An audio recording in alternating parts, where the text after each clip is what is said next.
To many people, northern Uganda and Gulu in particular is synonymous with war, giving the impression that all has been lost in the region.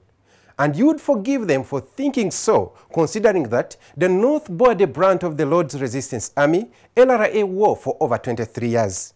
But with resilience and hope, this community is slowly recovering from these years of mayhem and now has several positives. However, the government resettlement plan is not straight-cut. As I will show, accessing relief is a matter of luck on the dice. Gulu District is home to some of the most renowned Ugandans globally, like poet Okot Pabitek and Ebola hero, the late Dr. Matthew Lukwiya. But these icons share this birthplace with the Butcher of the North, Lord's Resistance Army rebel leader Joseph Kony, and his protege Alice Lakwena. This district was founded in 1910, but for the last 2 decades, development here has stagnated due to the LRA war that spawned rebellion across the entire Acholi sub-region. Due to this turbulent history, the district is now divided into 3 distinct zones: the urban, peri-urban, and rural. The urban zone is seeing an unprecedented economic boom, while the last 2, especially the rural, struggle to cope with the aftermath of the conflict. However, with the war now over, the night commuters gone, and almost all the internally displaced people's camps dismantled, the leaders are now contemplating how to transform these former IDP camps into satellite towns.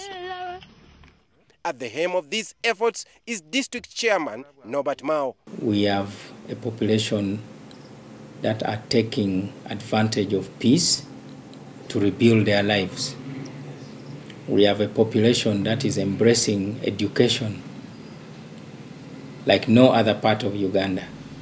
After the guns have gone silent, the leaders of this district believe the future of the young generation here is to embrace education. But this will not come easy because the district authorities are still facing a challenge of resettling the young children who have been traumatized for over 20 years. Mao believes that the prevailing peace and the strategic location of Gulu town is the reason that the district is fast turning into the economic and financial hub of the region. But several challenges remain, with the most acute being the inadequate delivery of social services to a population which has more than doubled in the last 20 years.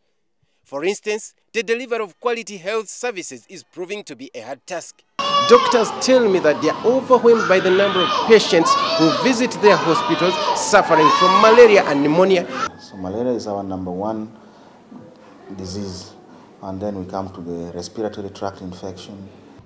A drive deep into the rural areas shows that life is slowly returning to normal in these once deserted villages. At Lacho village, I met Veronica Yot. By some luck, since the iron sheets are distributed through a raffle draw, she just received 30 mabati to roof her house. It was a raffle. I got the iron sheets after picking a lucky number.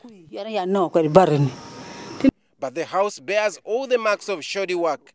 In this village, only 2 lucky people got the coveted iron sheets to construct their new homes.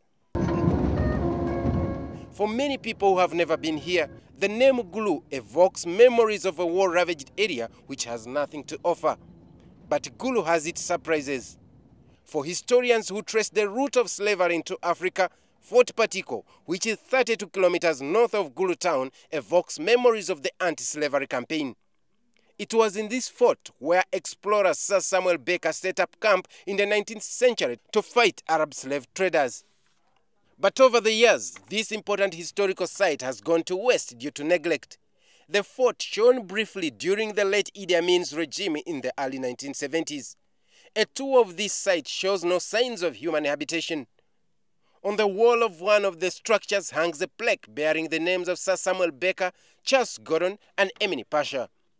This is one of the infamous caves at Fort Patiko, where slaves were first kept before being sold off. This one in particular was for men.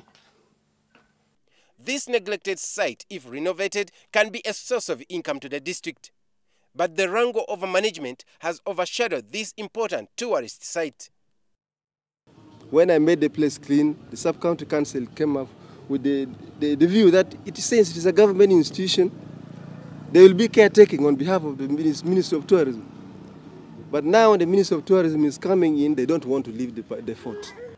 Now, like you have seen, Gulu is fast turning into a regional trade hub with South Sudan, and residents have made use of this strategic location to improve their lot, considering that it has potential tourist attractions which just need to be developed and tapped.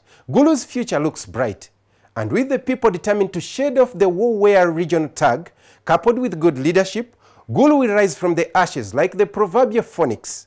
I'm Hilary Yesiga for NTV Connect.